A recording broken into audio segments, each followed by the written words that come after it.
Hello everyone, welcome to my channel blogmonk, where I simplify blogging and SEO. So in today's video we are going to discuss how we can add a new user in WordPress. Now in order to add a new user, all you have to do is that you have to log into your WordPress dashboard, and on the left hand side you will find an option called user. Over here you have three options. You have all user, add new and profile. If you click the all user, you will see all the users which are present. Right now I have only one user, which is the administrative user. If I want to add a new user, all I have to do is that I have to click add new.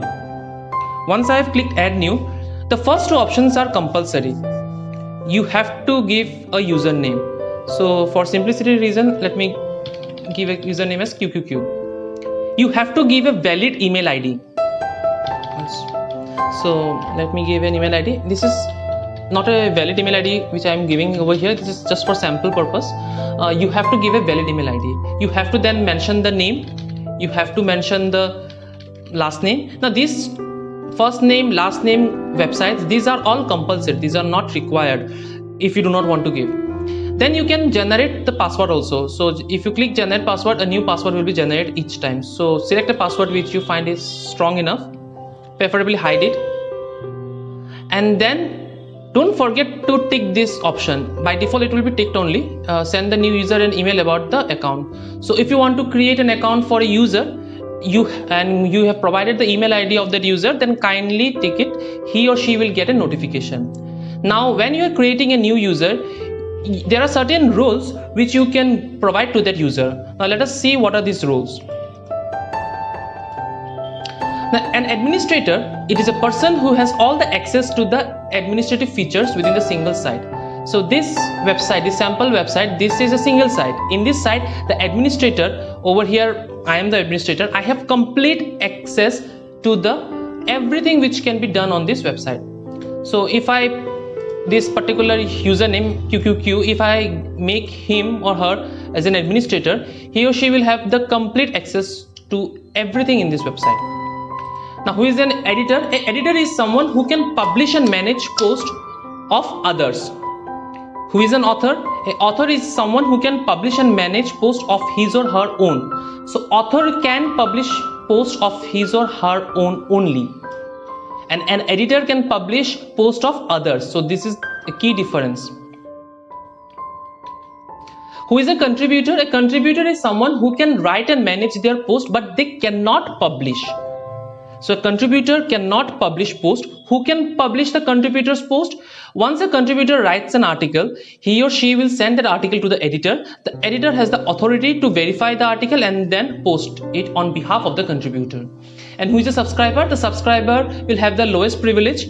He or she is someone who can only manage his or her profile but does not have any access to the website. So these are the roles. Now apart from these roles, there is another role which is known as the super admin. Now over here you will not find super admin option over here because this is a single website. Now if it is a multi-network website where there are many sites available, over there we will have a super user only.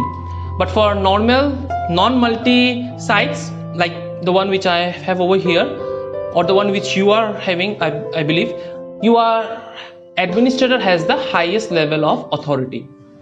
Now you can know more about the roles and capabilities by going to this link. It is the official link of the WordPress. So just this link is present in the description. So just copy paste it in the browser and you can see what are the roles which are present. So you also have a super administrator. Now if you go down, you can see what are the things that the administrator can do. These are the capabilities of an administrator. These are the capabilities of the editor. So everything is clearly mentioned over here. Also there is a table through which you will have an idea. So I will highly recommend that you go to this particular link and check it. Now once I have created a new user, you can see in all user the new user has been created. Now the new user will get the email notification, and through that email notification the new user can access his or her role. Now over here you see I have made QQ as an administrator.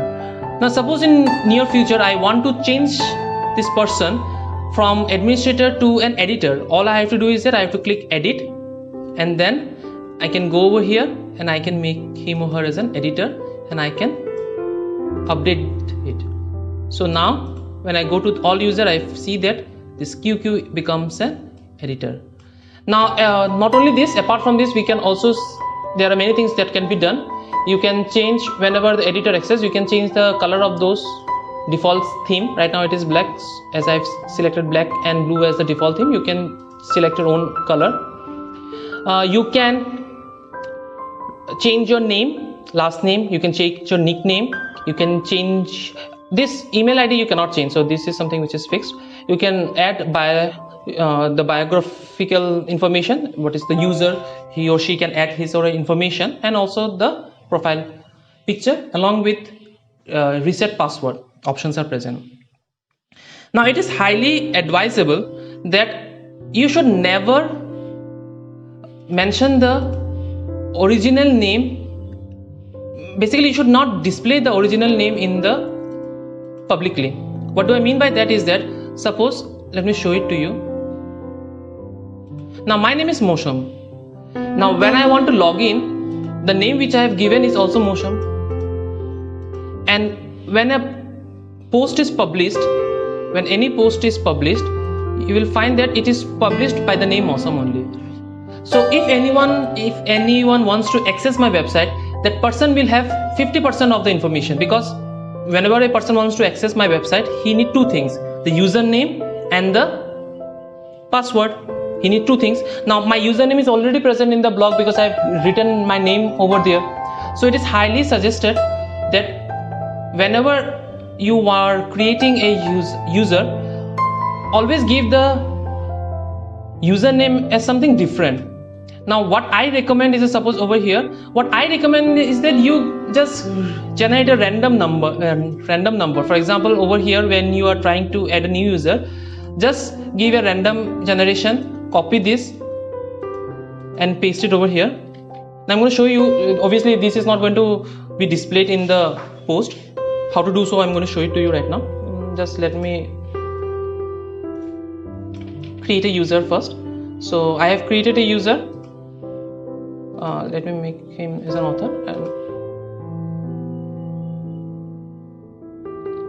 Illegal character. Okay. Okay, there are a few illegal characters because all of them has to be here.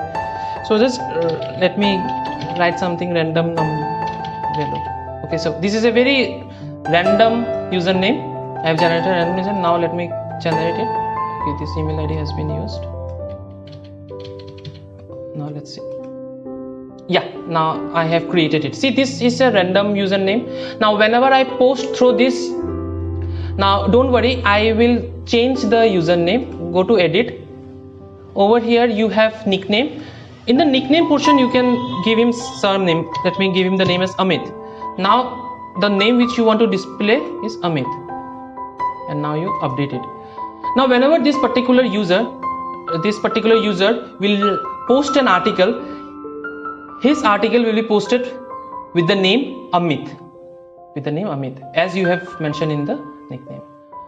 So I hope you have understood how to add a new user in the WordPress, and also what is a good practice of giving a username.